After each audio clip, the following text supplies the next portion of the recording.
I'm going to share with you the 5 things our most successful weight loss clients all do. This video is going to be absolutely full of actionable advice that you can take away, apply, and start doing straight away to get results. So if you are serious about weight loss, then make sure you stick around, because I'm even going to share some free resources with you that we share with our clients. So it's definitely going to help you on your weight loss journey. Let's get into it. So number 1, set realistic goals and boundaries. Yep, that's right. I said boundaries because it's really important that what you're doing is realistic. And to do that, you need to see what you are willing to do, but also what you're not willing to. So the first thing we do with clients, and this is something I highly recommend you go away and do too, is to sit down and really think about what goals you want to achieve. Now, as I mentioned before, in order to make sure that these are realistic, we also have to put those boundaries in place too. So, for example, I want to lose 10K. That's the goal. Fine. Now you need to put your boundaries in place to see if it's realistic. I want to lose 10K, but I don't want to give up drinking a glass of wine on a Friday night.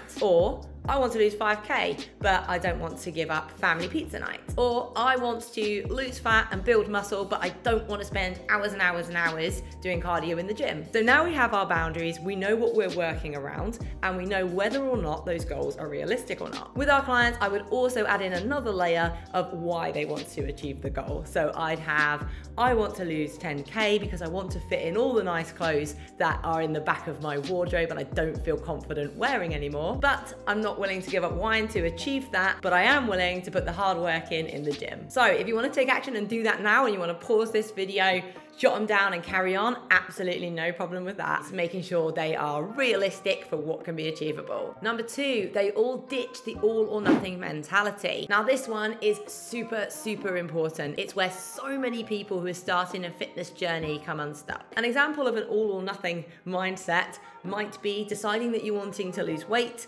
and throwing yourself fully into it. So you say, you go from nothing to saying, I'm going to train every single day of the week, and I'm going to not eat sugar, I'm not going to eat cake, and I'm going to cut out all bread. So obviously, if you were to achieve all of this, you're going to lose some weight. Now the problem, however, comes with when you set your expectations so high. If you were to miss one session, you would feel guilty.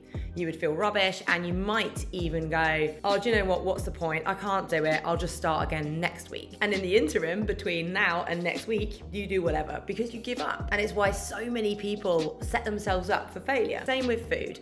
If you said, I'm not eating any biscuits, any cake, any of that, someone in the office brings out a birthday cake, you feel a bit pressured, so you have a piece, oh, that's it.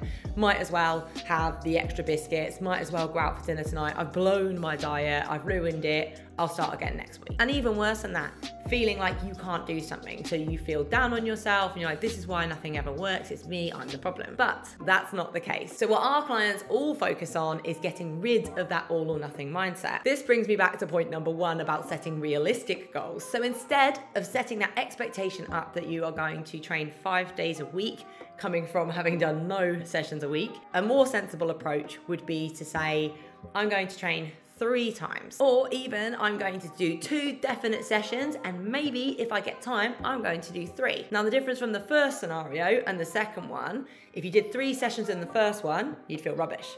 If you did 3 sessions in the second mindset, you'd feel great. You're overachieving. Maybe I'll do a little bit more next week, and you subtly start to build on it. This is also really, really important with food. Going cold turkey with anything is really, really difficult. So we recommend having a much more flexible approach to your nutrition. But what would this practically look like? So I'll use the cake example. So I am going to cut down on how much cake I eat. I realize that I eat too much of it, so cutting down on that is going to make a big impact on my weight loss. So when that birthday cake comes around and I have a piece, that's my only piece of the week, I enjoy it, and I don't worry about it. I don't feel the need to start again because I'm allowed it, but my goal is to cut down. This stops us from going, oh no, I've had a piece of cake, I need to start again next week, to, cool, I've had cake, and do you know what? I've had less cake than I did last week. So it's a much healthier mindset to have. It keeps us positive, it keeps us on track, rather than stopping and restarting all the time. I like to allow for a lot of flexibility within my week, so I like to enjoy a glass of wine on a Friday night, maybe a meal out with friends or with Mike. Now, if I was having the same amount of calories every single day, I would be over on that Friday. And if I had an all or nothing mindset, I'd go, right, I'm over my calories, what's the point?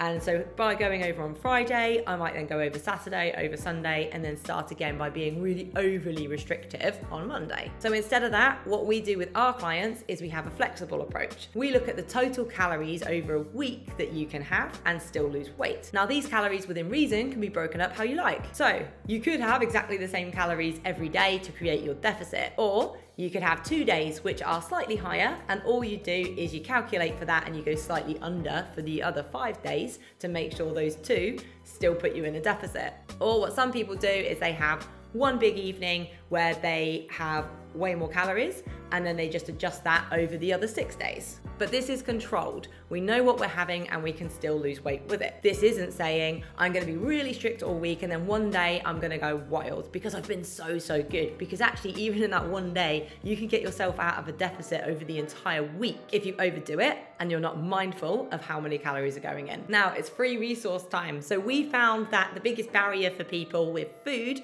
was time. So we created the Busy Person's Guide to Healthy Eating. If you want access to our Busy Person's Guides to Healthy Eating, I'm gonna drop the link in the comments so you can have a look yourself. It's an awesome resource, so make sure you utilize it, and it helps to take action. Number 3, and this is a really important one, our clients stop obsessing over the scales.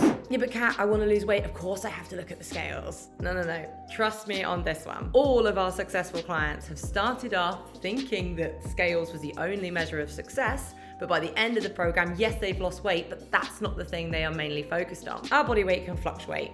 Whether we're hydrated, it can go up literally 2 kilograms in a day, and that is never gonna be fat. Same as if one morning you're really light on the scales, you think, amazing, I've lost all this weight overnight. I'm afraid you haven't, you've probably lost water. So remove yourself from that daily weigh-in and think of it as a bigger picture. So maybe weigh yourself once a week so you can see the progress. At most, twice a week and take an average is what I would recommend. Now, this is where goals come in as well, because most of the time when people say they want to lose weight, what they actually mean is they want to lose fat and sometimes tone or even to build muscle. So what we do is we do our measurements. So we can show clients, look, you've lost 2 inches off your waist, but your biceps are getting bigger. We do measurements with our clients every 4 weeks. We want to help them to see how their body is changing so that they are losing fat, that they're building muscle. This won't necessarily be shown on the scale. So for example, if you lose 6 kilograms of body fat, but you put on 2 kilos of muscle, that 4 kilo loss on the scales is actually 6 kilograms of fat. And that's where measurements will show you, because you will see that you have lost inches off the waist, but you've gained it, say, on your biceps or on your quads, on your glutes,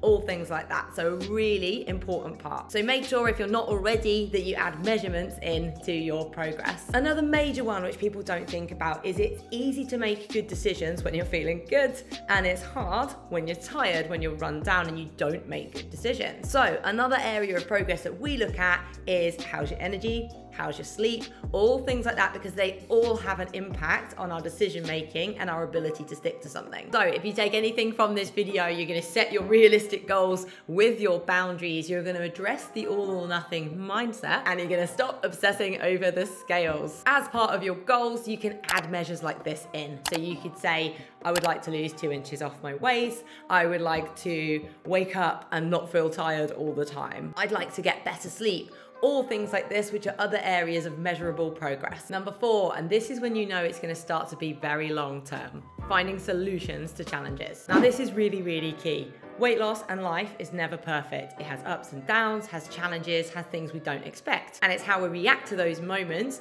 that are going to determine our results. So for example, at the start, a client might suddenly have to travel to go abroad. Now the mindset initially might be like, okay, I'm not gonna be able to train and I have no control over my food. Whereas once they're a little bit further along the process, they're able to say, I've suddenly had to fly today, I'm not gonna be able to fit my session in, but what I would be able to do is do a 20-minute hotel workout, whether it's in the room or whether the hotel has a gym, once I get there, or the next day. Same example with the food. Well, I can't track my macros today, I don't know what's in it, they've brought it out to me, I might as well just pick anything because I can't do it. Instead, try and get as close as possible to the principles you're trying to apply. So of the food available to me, I'm going to pick the best choice, which is going to give me good energy and is going to hit my protein. The differences are massive. So rather than I can't control it, I'll just have the worst thing on the menu, because might as well, to I can't control it, but I can definitely influence it. Another example of this would be when people have to work out when it's very, very busy in the gym.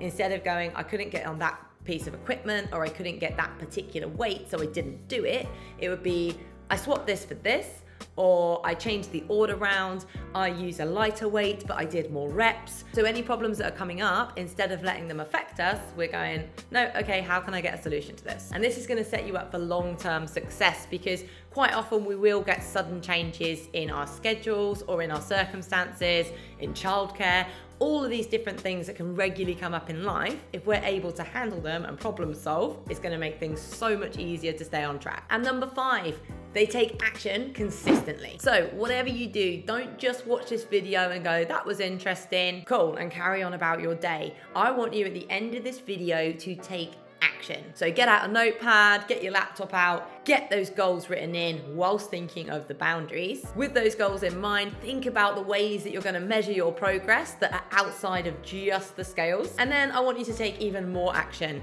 If you're someone that doesn't do a lot of steps and wants to start doing that, don't go, tomorrow I'm going to do it. Go out for a walk now. 5 minutes, just go, just do it. By doing things, by taking actions, it reinforces that it's something that's important. If we sit there and always go, I'll do it tomorrow, it just keeps getting put off and we push that problem down the hill for another time. So take action. If you want some accountability for that action as well, drop down in the comments exactly what your goals are and what you're gonna do to achieve them. That way, it's in writing, there's no going back, you've written it down, you've taken that step, you've committed. And if you're feeling super pumped and wanna get involved in our program, then comment program in the comments below and I'll be in touch and we can chat all about how we can help you to smash your weight loss goals. Thanks for listening. Make sure you like and subscribe.